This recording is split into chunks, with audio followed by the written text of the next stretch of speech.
Want to speak real Arabic from your first lesson? Sign up for your free lifetime account at ArabicPod101.com. How to finally learn language in 2020, your New Year's resolution solution. So, January is over, but let me ask you a question. Have you set a resolution for this year? If you haven't, it's understandable. Most people end up failing with their resolutions. You set one, you try to do it in January, and by February, there's no progress. Doing it is no longer fun, or you get sidelined by something else. So you quit and put it off until next year, or whenever the guilt of quitting your goals comes back to haunt you. So, what's the problem with setting resolutions? Why do we keep failing? First of all, regardless of what most people say about New Year's resolutions, setting goals, whether on January 1st or any other time of the year, is a good thing. You have to know where you're going and what you want to achieve. Otherwise, you'll be floating around aimlessly from one language app to another and have nothing to show for your time spent. But the problem lies with the goals that people set. For example, most people set goals like, I want to master Chinese, or I want to lose weight, or I want to be fluent in Japanese. And based on these kinds of goals, here are 3 reasons why 90% of New Year's resolutions fail. First, resolutions fail because they are not specific and not measurable. Take a goal like, I want to master Chinese this year. The problem is that's a very vague goal. What do you mean by master? Do you want to speak about the economy, or do you just want to have everyday conversations? And can you really measure how much progress you need to master the language? The second reason is they are unrealistic. You might think, but isn't it good to set huge goals and aim for the stars? It's not bad, but if you say, I want to be fluent by September, is that realistic for you? Are you ready to commit yourself to nothing but language learning, 6 to 8 hours a day nonstop? The answer is no for most people. The third one is there's no action plan. The problem is you'll still fail even with a specific and realistic goal if you don't know when and how you're going to do it. For example, when will you study? How long will you study every day? And how will you study? So now you know why most people fail with their New Year's resolutions. Then how do we set New Year's resolutions and actually succeed? Here are the 3 rules for successful goal setting. Remember, your goals must be 1. Specific and measurable, 2. Realistic, and 3. They must have an action plan. Yes, the complete opposite of everything you heard earlier. For example, let's say you're learning Italian this year. Instead of saying, my goal is to learn Italian this year, set a specific, measurable, realistic goal for the month, like speak 3 minutes of conversation by February 28th. And you can also set a yearly goal, like 30 minutes of conversation, and work towards that. The whole point is 3 minutes is measurable. You set a timer, time yourself, and know when you reach it. It's realistic. Instead of saying, I want to learn the whole language, you're just aiming for 3 minutes for the month, and maybe 30 minutes for the year. So ask yourself, do I have time to learn enough of the language to speak for 3 minutes? That will vary from learner to learner. But 3 minutes sounds much more realistic than, I want to master a language. Finally, you still need an action plan for your goal. And for that, you need to answer these questions. When will you study? How long will you study every day? Where do you plan to study? How will you study? What is your study schedule? This is the most important part because this tells you when and how to study. If you don't answer these questions, you'll have no idea what to do and you'll quit because you have no routine to stick to. So for example, when will you study? I'll study at 9 p.m. on weekdays. How long will you study every day? I'll study for 20 minutes. Where do you plan to study? I'll study at home, in the living room, on my computer. How will you study? I'll listen to 1 audio lesson a day for 5 days. What is your study schedule? From Monday to Friday with audio lessons. I'll listen to the lesson, then go through the lesson notes for 20 minutes each day. Here are a few more things you can do to improve your chances of success. Reward yourself after hitting a goal. Studies have shown that giving yourself a reward after reaching a goal is crucial to creating lasting habits and continuing to conquer more goals. Write down your small, measurable goal and put it somewhere you'll see it often. Now that you know why New Year's resolutions fail and you know what to do differently, it's time to set your goal. Our suggested goal for you for February 2020 is speak 1 minute of conversation in your target language. The deadline is February 28th. Remember to set your action plan as well. Just answer these 5 questions. Leave us a comment letting us know your answers, and then you're ready to go. Okay, Today's topic is how remembering your mistakes can help you learn faster. First, take a moment and think of a time when you made a mistake. Maybe you were at work, maybe you were at school, maybe you were shopping or in another public place. We can all probably clearly remember many mistakes we've made. We also remember the reactions of the people around us. Some people are understanding, some people aren't so understanding. But why do we remember these situations so clearly?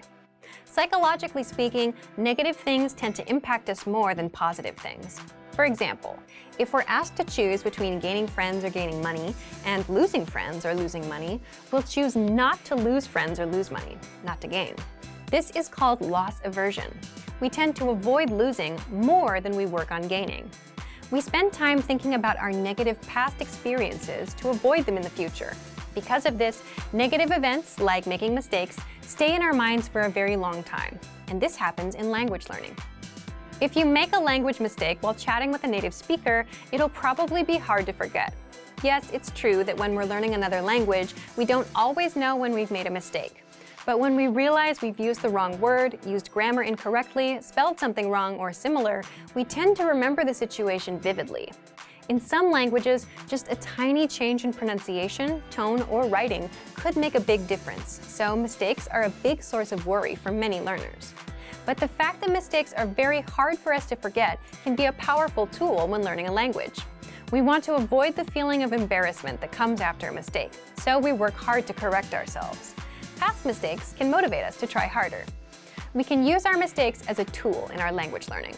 But we can't make these emotionally powerful mistakes by reading a textbook or even by taking a lesson with a teacher. The only way you can make these mistakes is by speaking in real conversations and messing up. So, what can you take away from this? Let's jump into the second part: how to use mistakes in your language learning.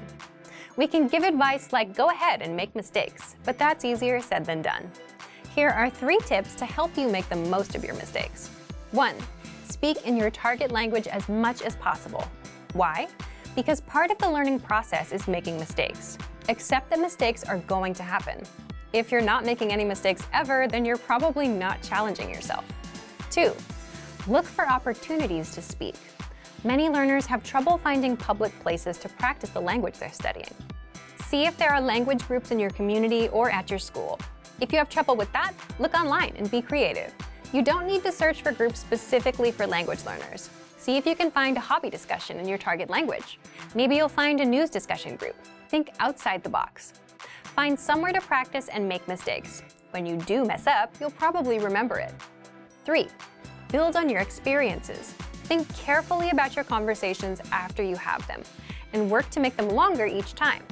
If you made a mistake in your first conversation, think about how to fix it. If you said only a few sentences in your first discussion, work to speak for 15 or 30 seconds on the next discussion. Challenge yourself. Many learners have trouble finding opportunities to speak that work with their schedule and their level.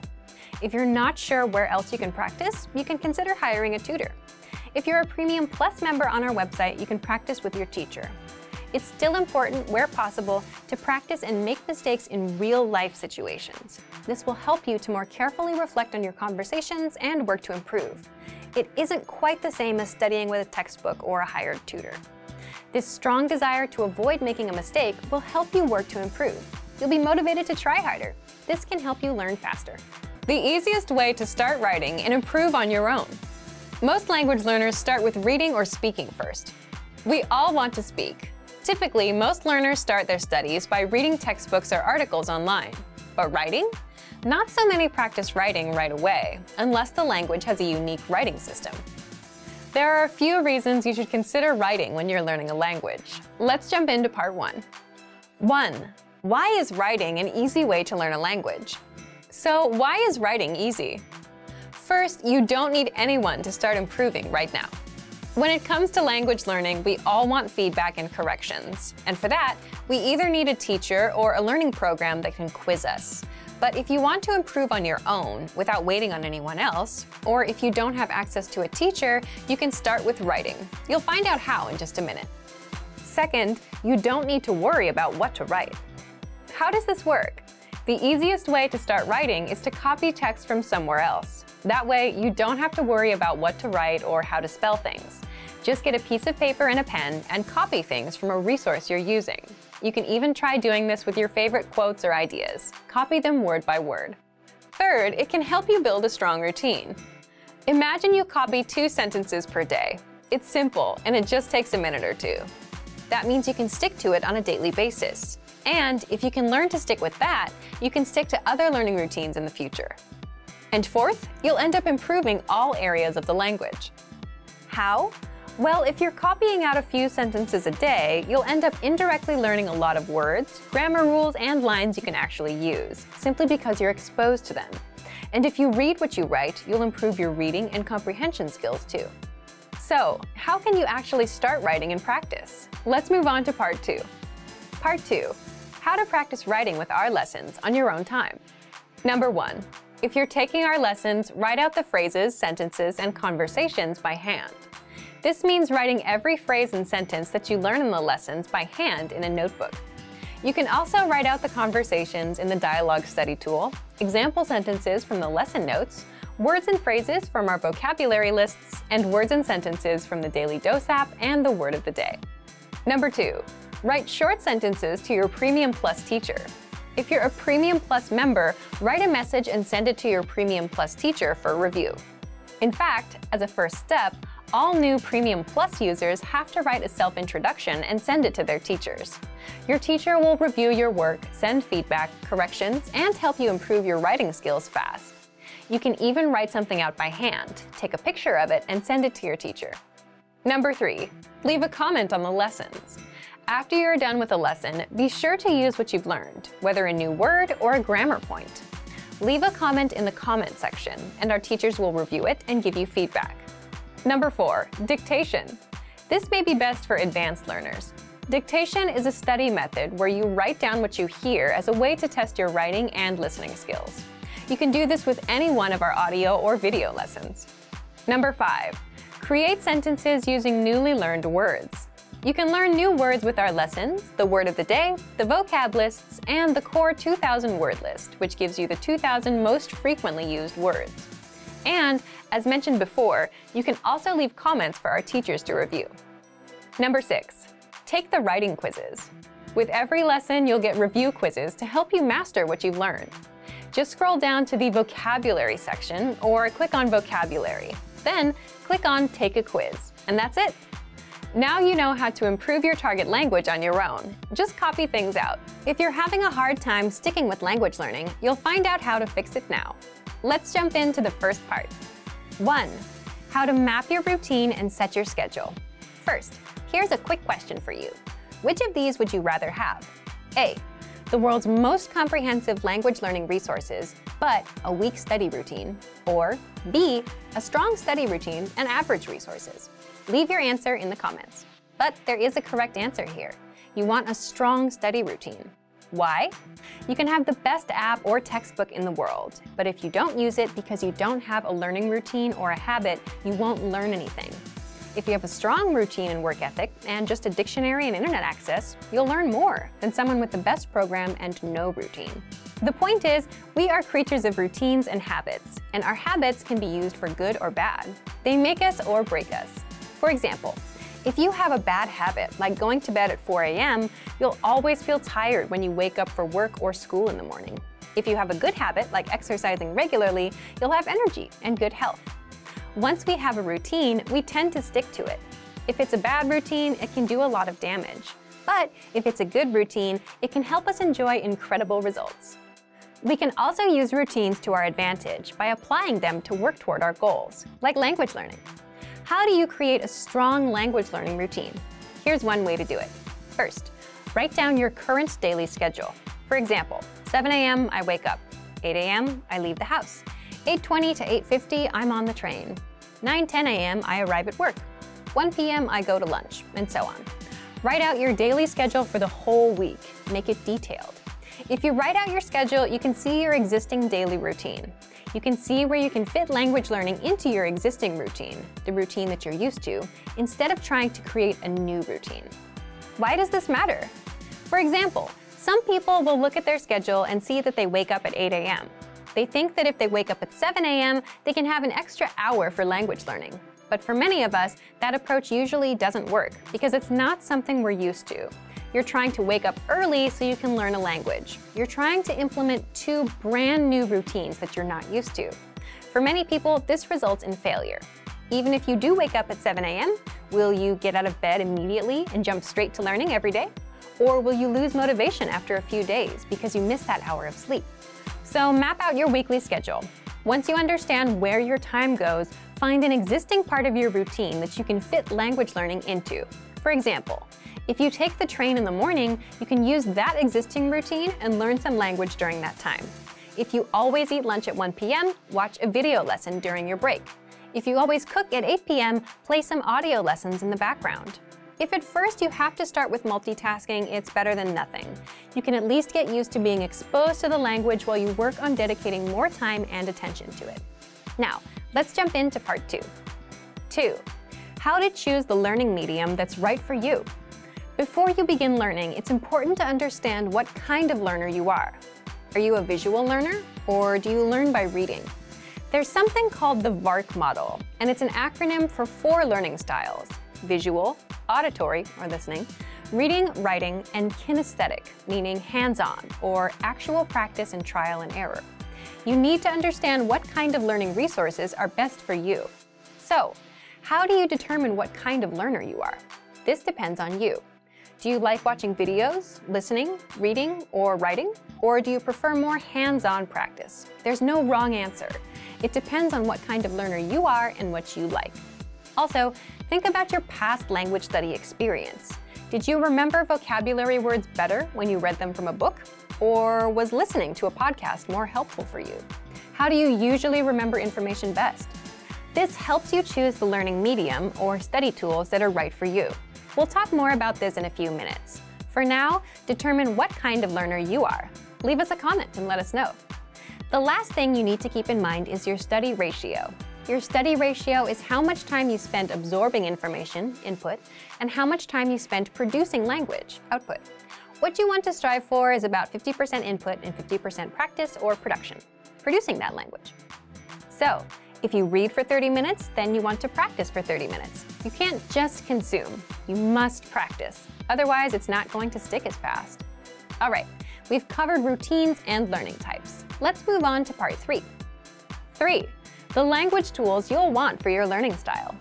In this last part, we're going to cover all the resources that you can take advantage of based on your learning style. But remember, if you're a visual learner, that doesn't mean you should shun resources that don't fit that style. Sometimes it's not practical to watch a video.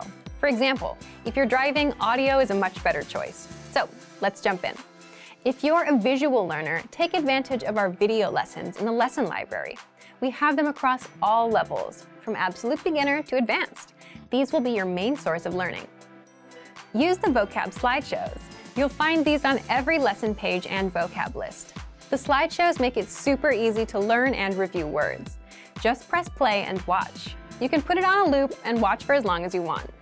Next, if you're an auditory learner, then take advantage of our audio lessons. You can also use dialogue audio tracks. These give you just the conversation from that lesson, and you can use these tracks to immerse yourself in conversations. Next, if you prefer reading and writing, we include lesson notes and transcripts for every audio and video lesson. So, if you're taking a lesson, read along. The lesson notes include extra grammar explanations, vocab lists, and cultural insights that are not available in the lesson. You can also check out our extensive reading books in the lesson library. These are simple one-line per page books that will build you into a confident reader. If you prefer writing, you can copy out the lesson dialogue into your notebook. You can leave comments on our lessons with sample sentences. You can keep a daily journal in your target language. Plus, you can send messages to your Premium Plus teacher and practice writing. They'll correct your mistakes, tell you how to express yourself in a natural way, and help you improve fast.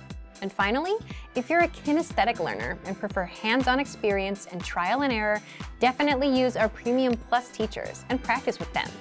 You can do that via the My Teacher Messenger on the site or in the app. Use our spaced repetition flashcards.